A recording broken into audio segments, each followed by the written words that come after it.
Gold silver में अगली चाल कौन सी होगी? उड़ान या फिसलन? एक गलत दांव कर सकता भारी नुकसान, सही समय पर कदम ही दिला सकता मुनाफा। क्या रणनीति रहेगी बेस्ट? ये हम जानेंगे all India jewellers and gold Smith federation के नेशनल सेक्रेटरी नितिन केडिया से। मैं हूं कमल शर्मा।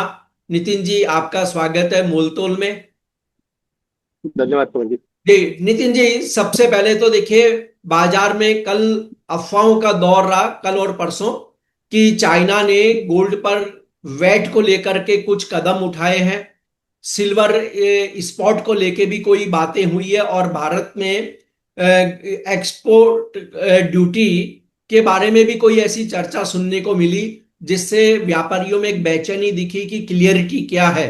सबसे पहले तो आप इस क्लियरिटी को करें, इन तीनों चीजों को, कि असल में है क्या, और एक ज्वेलर्स को क्या चीजें देखनी चाहिए।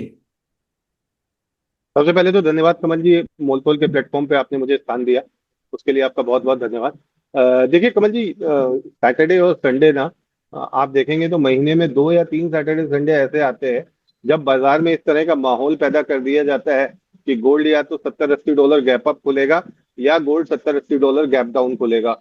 और इसमें क्या होता है, हमारे जो हाजिर बाजार के व्यापारी होते हैं, जहाँ पे शनिवार इतवार जो है वो बाजारें खुली होती हैं और एमसीएक्स बंद होने की वजह से वो हेज नहीं कर पाते। वो बेचारे क्या करते हैं, नीचे के भाव पे, चूंकि हाजिर के भाव नीचे हो जाते हैं, तो वो नीचे के भाव पे बेचारे बेच के या लेके फंस जाते हैं। ये हम कंटिन्यूअसली देखते चले आ रहे हैं। अब इस बार क्या हुआ कि वीकेंड पे चाइना ने बोला कि अभी तक क्या होता है, शंघाई गोल्ड एक्सचेंज से जब आप गोल्ड की डिलीवरी लेते हैं तो उस पर किसी भी तरह का वैट नहीं लगता।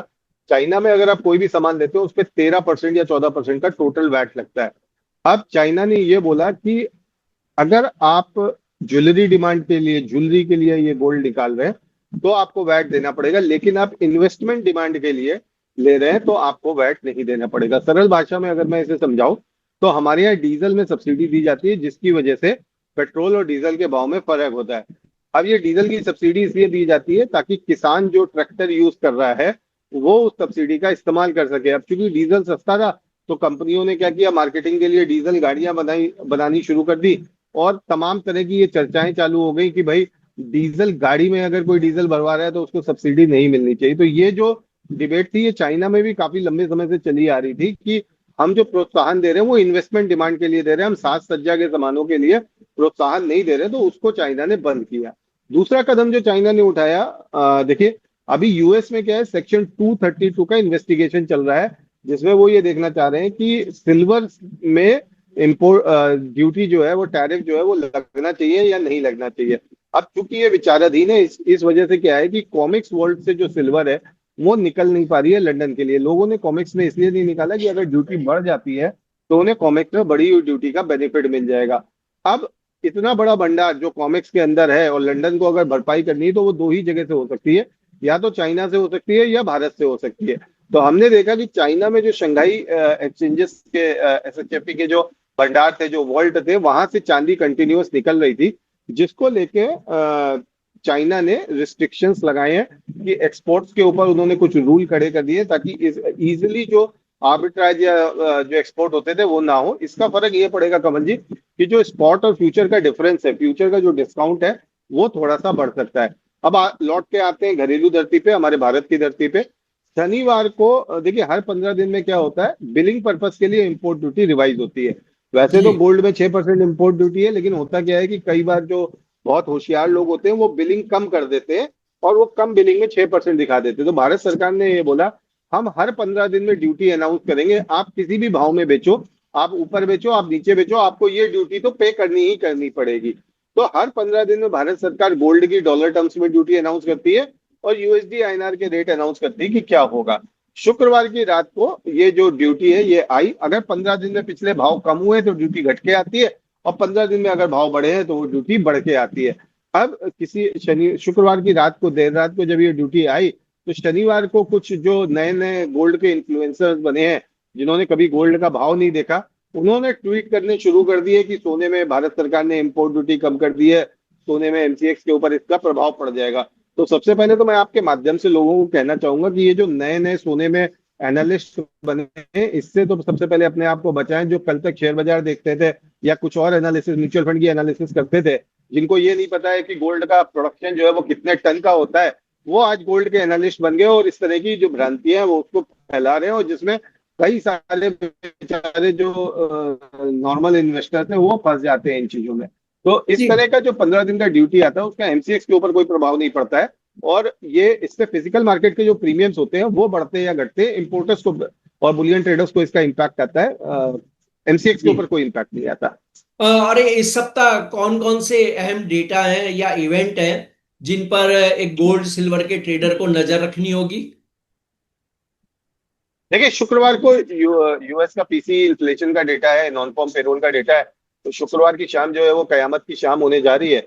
उसके पहले वेडनेसडे को शायद एडीपी नॉन फॉर्म पेरोल का डेटा है, वेडनेसडे या थर्सडे को, तो उसके ऊपर भी नजर रखनी चाहिए। पर इस समय हम लोग यूएस के डेटा को इतना महत्वपूर्ण इसलिए नहीं मान रहे हैं क्योंकि पता नहीं होता है कमल जी कि वो आएंगे या नहीं आएंगे शटडाउन की वजह से। ये बिल्कुल। जनरली एक दिन पहले क्लैरिटी आती है, तो अगर थर्सडे को ये क्लैरिटी आती है तो मेरा ये मानना है कि फ्राइडे को फिर बहुत कम पोजीशंस के साथ जो है वो जाना चाहिए, क्योंकि कोर पीसी इन्फ्लेशन और नॉन फॉर्म पेरोल का डेटा एक दिन आना बहुत रिस्की है।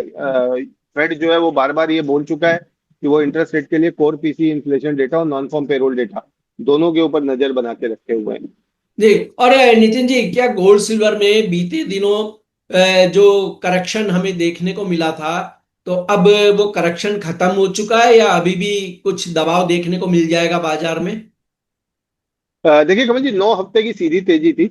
9 हफ्ते के बाद हमने 10वें हफ्ते में करेक्शन आते हुए देखा, और वो जो करेक्शन था वो इसलिए था कि जैसा मैंने अभी पीछे बताया कि स्पॉट और फ्यूचर में डिफरेंस चालू हो गया था, और चांदी सोना जो है बाजार में इजीली अवेलेबल नहीं था, जिसकी वजह से जो Boolean trader across the world थे उन्होंने कॉमेक्स फ्यूचर्स के ऊपर जो है गोल्ड सिल्वर बाय करना शुरू कर दिया। जैसे ही इसकी अवेलेबिलिटी आई, या हम ये कह सकते हैं 40-40 बिलियन ऑन्सेस जो है जैसे ही कॉमेक्स से निकले, और चाइना से जैसे ही जो है वो सिल्वर की सप्लाई हुई, तो वैसे ही मार्केट में एक एडिक्वेट सप्लाई आ गई, जिसकी वजह से उन्होंने अपनी जो पोजीशन फ्यूचर्स में बनाई हुई थी वो उन्होंने काट दी। और एक हमने देखा कि जिसको हम ये कहते हैं कि एक बड़ा जिसको खतरनाक या डेंजरस करेक्शन जो था वो 2 दिन के अंदर हमने 10% आते हुए देखा। मुझे लगता है हफ्ते या 2 हफ्ते या फ्राइडे तक के लिए जो है वेट करना चाहिए, तब तक जो मार्केट है ये 3800 से लेकर $4200 की रेंज में कंसोलिडेट करेगा। उसके बाद अगर कोर पीसी इन्फ्लेशन और नॉन फॉर्म पेरोल का डेटा आ जाता है तो फिर जरूर हम इस पे गोल्ड सिल्वर के अंदर उसी डायरेक्शन में चाल आते हुए देखेंगे। लेकिन तब तक मुझे लगता है कि गोल्ड कंसोलिडेट करेगा। जी। नितिन जी, डॉलर भी मजबूत है। अमेरिकी 10 वर्ष का जो बॉन्ड है उसकी भी ब्याज, उसकी भी जो रिटर्न है वो बढ़ा है। इन सब चीजों का क्या असर देगा? और दूसरी बात में, पावेल ने तो साफ ही कह दिया कि दिसंबर में शायद ही हम कट करें। देखिए, जो डॉलर इंडेक्स है या बॉन्ड यील्ड्स है वो दिसंबर के उनके स्टेटमेंट की वजह से आया है।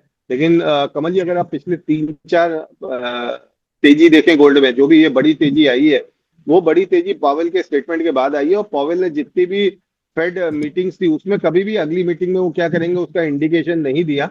इसके अलावा जो साइड में इवेंट्स होते हैं जिसमें पावेल बोलते हैं, चाहे वो कांग्रेस में बोले या टेस्टिमनी दे, तो वहां पे उन्होंने जब टेस्टिमनी के दौरान अपनी बातें कही कि हम इंटरेस्ट रेट को कट कर सकते हैं, वहां से हमने फिर एक तेजी बनते हुए देखी। तो मुझे लगता है कि मार्केट इस चीज को भी फैक्टर इन कर रहा है। इसकी वजह से हम देख रहे हैं कि गोल्ड कंटिन्यूअस $4000 के आसपास ट्रेड कर रहा है।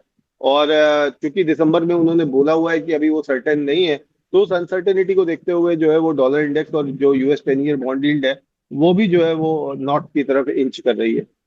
जी। और नितिन जी, अगर हम डोमेस्टिक मार्केट की बात करें तो अभी वैवाहिक मौसम चल रहा है, शादियां शुरू हो चुकी है। तो रिटेल काउंटरों पर वैवाहिक डिमांड कैसी दिख रही है ज्वेलरी में? कमल जी, देखिए, ब्रेन्स की एक स्टडी आई थी जिसमें बताया था कि ऑन एन एवरेज जो भारतीय शादियां हैं लगभग 12 लाख रुपए के आसपास खर्च करती हैं, जिसमें से 25% जो है वो ज्वेलरी की तरफ जाता है, यानी 3 लाख रुपए। अब हमारे यहाँ क्या है, रुपयों में देखा जाता है क्योंकि हर एक आदमी का बजट तो देखिए पैसे से ही होगा। जी तो बिल्कुल। अब क्योंकि गोल्ड का दाम बढ़ गया है, तो लगभग हर एक शादी में 24 ग्राम 25 ग्राम की एवरेज खरीदी हो रही है। 45 दिन का देखिए साबा है, जो 45 दिन का ये शादियों का सीजन है। भारत में लगभग 1,10,000 शादियां हर एक दिन होती है जब भी शादी का सीजन होता है। तो लगभग 50 लाख शादियां होने जा रही है, और इस 50 लाख शादियों में हम 1.5 लाख करोड़ की एक्सपेक्टेशन लेके चल रहे हैं कि 1.5 लाख करोड़ जो है वो हम ज्वेलरी की खरीद देखेंगे। और जो शुरुआती रुझान है वो उसमें 24 ग्राम की खरीदी हम देख रहे हैं। कि ऑन एन एवरेज 24-25 ग्राम की खरीदी हो रही है। मैं ये एवरेज की बात कर रहा हूँ। जी। और नितिन जी, अब पहले ट्रेडर्स के हिसाब से बात कर लें तो शॉर्ट टर्म के जो ट्रेडर हैं उनको गोल्ड में और सिल्वर में, दोनों में क्या लेवल ध्यान में रखने चाहिए अब ट्रेड करते समय? देखिए, गोल्ड की अगर मैं बात करूं तो गोल्ड, जैसे मैंने पहले कहा, बड़ी रेंज जो है वो 3800 से 4200 की है। लेकिन यदि आप ट्रेडर हैं तो आप नीचे में 3960 और करंट लेवल्स पे आप बाय कर सकते हैं। 3920 के नीचे का स्टॉप लॉस लगा के चले, ऊपर में 4050 4060 तक आपको मिल सकता है। गोल्ड अगर 4150 ऊपर की रैली में क्रॉस नहीं कर पाता है तो हम इस बार देखेंगे कि इस बार के डाउन साइड में गोल्ड $3800 के आसपास भी टच कर सकता है। लेकिन अभी फिलहाल जब तक डेटा नहीं आता तब तक 3800 के नीचे गोल्ड जाना जो है वो थोड़ा मुश्किल लग रहा है। जी। और सिल्वर में क्या कहेंगे? देखिए, सिल्वर में मैं ये कहूंगा कि चार्ट जो है वो तेजी की तरफ इशारा कर रहे हैं, लेकिन एमसीएक्स में ट्रेडिंग से आप बचें, क्योंकि अगर स्पॉट फ्यूचर का डिफरेंस बढ़ता है लंदन की वजह से तो हम एमसीएक्स में देखेंगे कि तेजी जो है वो नहीं बन सकती है। क्योंकि मान लीजिए अगर यहाँ से 50 सेंट 60 सेंट का जो है वो डिफरेंस बढ़ गया तो आपको एमसीएक्स में उस चीज का बेनिफिट नहीं मिलेगा। तो इसके लिए यदि आप ट्रेडर हैं या निवेशक हैं तो आप ईटीएफ के माध्यम से आप बाइंग करके चलें, या फिर आप मान लीजिए फिजिकल में सिल्वर लेके चले, तो वहां आपको ज्यादा बेनिफिट होगा। लेवल्स की अगर मैं बात करूं तो एमसीएक्स, या मान लीजिए स्पॉट की बात करते हैं, तो स्पॉट में अगर 4730 और 4830 ये दो लेवल्स पे आप डिवाइड करके आप बाय कर सकते हैं ईटीएफ के अंदर या फिजिकल मार्केट के अंदर। ऊपर में मेरा मानना है 51 50 52 के लेवल्स जो है वो हमें नेक्स्ट वीक तक देखने को मिल जाएंगे। जी। और नितिन जी, जो लॉन्ग टर्म इन्वेस्टर है, ट्रेडर की बात तो आपने बता दी, लॉन्ग टर्म इन्वेस्टर हैं, उनके लिए यह समय खरीदारी का मौका है या कुछ इंतजार करने के बाद ही खरीदें? देखिए, लॉन्ग टर्म इन्वेस्टर्स के लिए ये बहुत अच्छा समय है। गोल्ड ऑलरेडी 10-12% करेक्ट हो चुका है। किसी भी तेजी में कमल जी, जो अंडरलाइन एसेट होता है वो जब करेक्ट होता है तो कभी भी 15-16% के नीचे नहीं जाता है। फर्स्ट थिंग, और सेकंड थिंग, उसकी जो आरएसआई है वो 40 के नीचे नहीं जाती है।